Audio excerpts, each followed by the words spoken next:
7h-10h sur Radio Courtoisie, suivez la ligne droite. Cyril Mardinquière, au mois d'avril, un sondage de Fiducia Odoxa révélait que 92% des Français considèrent que l'insécurité progresse dans le pays. On en a parlé la semaine dernière. Les derniers chiffres vont dans ce sens, avec une part d'agression importante commise par des étrangers, notamment dans les transports en commun. Et puis il y a eu un événement, 2 mois magiques, durant lesquels à Paris, le taux de délinquance et de criminalité a chuté. Plus de trafiquants à Stalingrad, plus de choufs à La Chapelle, plus de voleurs à la tire dans le métro. Des dizaines de milliers de policiers et gendarmes ont fait régner l'ordre dans la capitale par leur seule présence. Cyril Mardinquière, la conclusion de tout ça, quelle est-elle ? Alors la conclusion, on va dire que quelque part la méthode appliquée par le gouvernement a fonctionné. Le pari de sécuriser Paris coûte que coûte a réussi. La vraie question à se poser, c'est à quel prix et de pouvoir constater que on est capable de sécuriser une zone en y mettant absolument tous les moyens sur une période restreinte. Mais c'est un exemple qui n'est absolument pas possible de retranscrire sur l'ensemble du territoire. Je rappelle que pour arriver à ce résultat, il a fallu mobiliser la quasi-totalité des forces de police juste sur la zone parisienne, précisément même sur la capitale, avec des renforts de police étrangère, avec des renforts de sentinelles, avec également des consignes qui ont été données d'être d'une très grande sévérité au niveau des OPJ de permanence et des parquets. Le tribunal de Paris a tourné à plein régime, ce qui fait que pour la même infraction que vous alliez commettre sur le territoire Paris intramuros ou en proche banlieue, en petite couronne, vous n'allez pas du tout avoir le même type de sanction. Il y a eu des bus entiers qui ont vidé des indésirables des rues de Paris et qui les ont amenés dans des villes périphériques.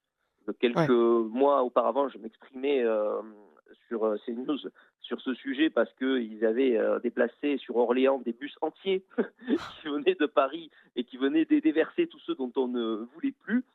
Donc, effectivement, on a eu 2 mois magiques. On a eu un Paris propre. C'est vrai que là, quand je vais encore à Paris, je reconnais presque plus la ville. J'ai été récemment à La Chapelle, c'était vide. C'est impressionnant. C'est quand même magnifique.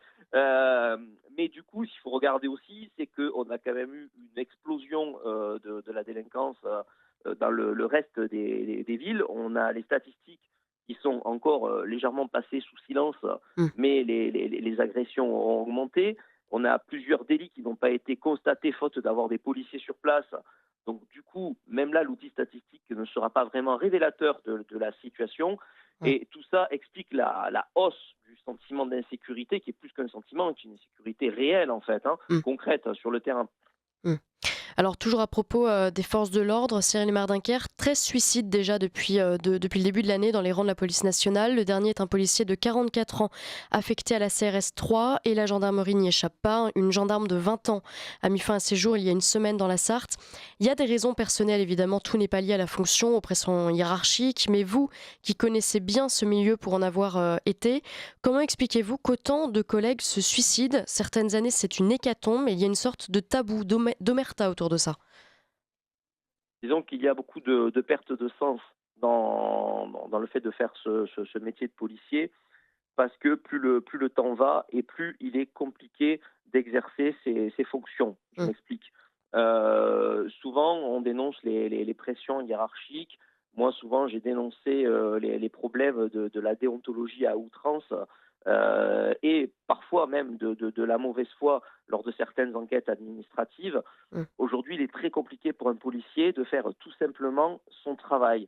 On le voit avec notamment les refus d'obtempérer ou les rodéos urbains ou toutes ces problématiques où les policiers aujourd'hui ont peur de se défendre tout simplement en faisant usage de leurs armes dans des cadres légaux qui sont pourtant prévus mais jamais retenus ni appliqués par les magistrats.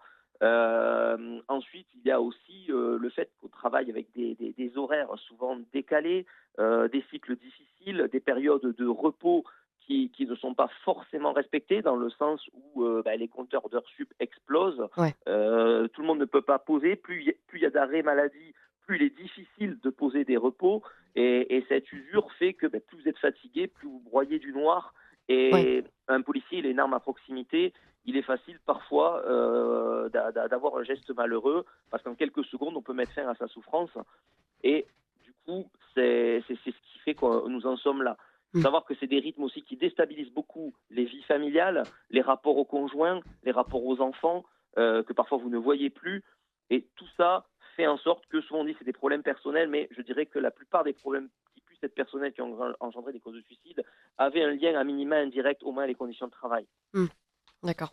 Et est-ce que vous avez le sentiment, pardon, je vous tiens encore une minute, mais qu'on en parle suffisamment en fait de tout ça? Parce qu'à un moment donné, on en a beaucoup parlé. Il y a eu un livre d'ailleurs écrit par 2 policiers. Aujourd'hui, on a le sentiment que voilà, c'est un fait divers en fait. Non, mais tout le monde s'en fout. Ouais, La c'est ça. vérité, c'est ça. Il y a eu beaucoup j'appelle ça des services vitrines, qui ont été mis en place au niveau administratif. Mais le problème qu'il y a, c'est qu'en termes de fond, il n'y a rien, il n'y a que de l'effet d'annonce. Ouais. On a par exemple des protections fonctionnelles qui sont faites pour les policiers qui sont victimes de harcèlement au travail. Je prends juste cet exemple. Mobiliser une protection fonctionnelle pour une femme qui va être victime de harcèlement par son supérieur, Ouais. ça va être très compliqué. Mm.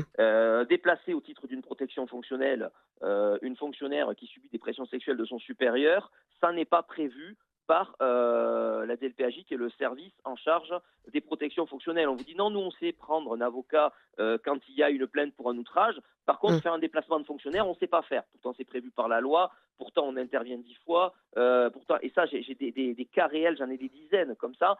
Donc, il y a un vrai problème là-dessus. Ouais.